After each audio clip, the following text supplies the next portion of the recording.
Floating on the salty waters of the Dead Sea, you can almost feel the weight of history around you. Just a stone's throw away, nestled in the stark cliffs of the Judean desert, lie the Qumran caves. It was here, in this desolate landscape, that one of the most significant archaeological discoveries of the 20th century was made, changing our understanding of ancient history forever. The year is 1947. A young Bedouin shepherd, searching for a lost goat, tosses a rock into a dark cave opening. He hears a surprising shatter. Curiosity piqued, he climbs inside and finds several large clay jars. Within them, wrapped in linen, are ancient scrolls, brittle with age. He had no idea he had just stumbled upon the Dead Sea Scrolls. So, where exactly is this place? Qumran sits on a dry plateau on the northwest shore of the Dead Sea. For centuries, it was just another set of ruins under the relentless sun. But the discovery of the scrolls transformed it into a site of immense interest. Archaeologists flocked here, excavating not only the caves, but also the remains of a nearby settlement. They uncovered a complex of buildings with communal dining halls, workshops, and ritual baths, suggesting an organized community lived here over 2,000 years ago. What's actually written on these scrolls? Well, it's a library, frozen in time. The collection includes the oldest known manuscripts of the Hebrew Bible, texts that are 1,000 years older than any previously discovered. One of the most famous is the Great Isaiah Scroll. It's a complete manuscript of the book of Isaiah, stunningly preserved.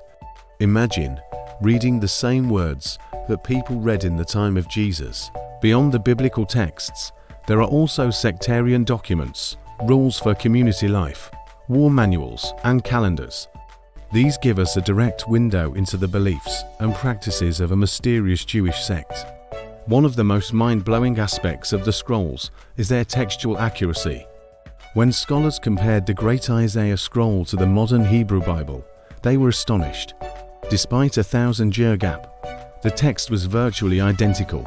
This was a powerful confirmation of the careful and precise work of scribes who had copied these sacred texts generation after generation.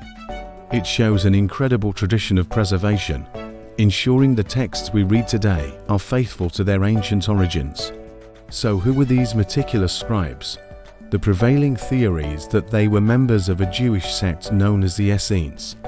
We can imagine them in their scriptorium, a dedicated room for copying manuscripts. They would have worked in silence, carefully inking each Hebrew letter onto prepared animal skins. This wasn't just a job, it was a sacred duty. Every scroll was a testament to their devotion, a physical embodiment of their faith. Their lifestyle was disciplined and communal, separating themselves from what they saw as the corrupt society of Jerusalem. Life in Qumran was centered around purity and piety. The Essenes followed a strict code of conduct, sharing their possessions and eating their meals together. Archaeological evidence points to frequent ritual bathing, a practice of purification that was central to their daily lives.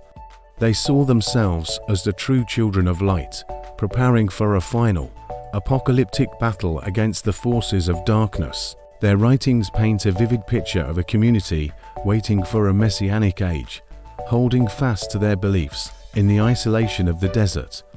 Among the thousands of parchment and papyrus fragments, one scroll stands out. It's not made of animal skin, but of metal.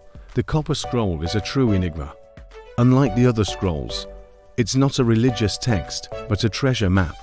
It lists 64 locations where a vast hoard of gold, silver, and other valuables was supposedly hidden. Was this real treasure, or a work of fiction? Scholars are divided.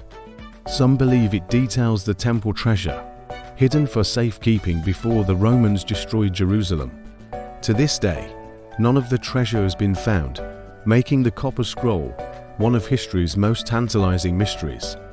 Why were these precious documents hidden away in the first place? The answer likely lies with the Roman army. In 68 AD, during the First Jewish-Roman War, Roman legions were advancing through Judea, crushing the rebellion. Faced with imminent destruction, the community at Qumran would have raced to protect their sacred library. We can picture a frantic effort, with members carefully placing the scrolls in jars and hiding them deep within the surrounding caves, hoping to one day return and retrieve them. They never did. The scrolls lay silent for nearly 2,000 years, a time capsule waiting to be opened. The identity of the Qumran community is still a hot topic of debate. While the Essene theory is the most widely accepted, it's not the only one. Some scholars suggest Qumran was a fortress, or perhaps a wealthy villa. Others propose that the scrolls weren't the library of a single community at all, but rather a collection of texts hidden by various groups fleeing the Roman invasion. Each new piece of evidence adds another layer to the puzzle, and the scholarly debates continue to rage, keeping the story of Qumran alive and dynamic. The journey of the scrolls from the caves to the public has been a long and controversial one. The initial team of scholars, a small, exclusive group, worked slowly, leading to accusations of secrecy. It took decades for many of the texts to be published, but today, we live in a different era. Thanks to digital technology, the entire collection of Dead Sea Scrolls is now online. High-resolution images are available to anyone with an internet connection, democratizing access to these ancient treasures and allowing a new generation of scholars and enthusiasts to study them. Unfortunately, the fame of the Dead Sea Scrolls has also created a dark market for forgeries. In recent years, several fragments that were sold to private collectors and even museums have been exposed as modern fakes. These forgeries are often created using ancient pieces of blank parchment, with text added to mimic the real scrolls. This has made the work of scholars even more challenging, requiring sophisticated scientific analysis to distinguish authentic artifacts from clever fakes. So, from a shepherd's chance discovery to a global scholarly enterprise, the Dead Sea Scrolls have offered an unparalleled glimpse into a pivotal moment in history. They connect us to the world of the Second Temple, enrich our understanding of early Judaism and the origins of Christianity, and stand as a testament to the enduring power of the written word. This is just the beginning of the story. In our upcoming series, we'll dive deeper into the specific texts, the people who wrote them, and the controversies that still surround them. Thank you for joining us on this journey back in time. If you found this fascinating, make sure to subscribe and hit that notification bell so you don't miss our next episode where we'll unravel the mysteries of the Copper Scroll treasure. See you then.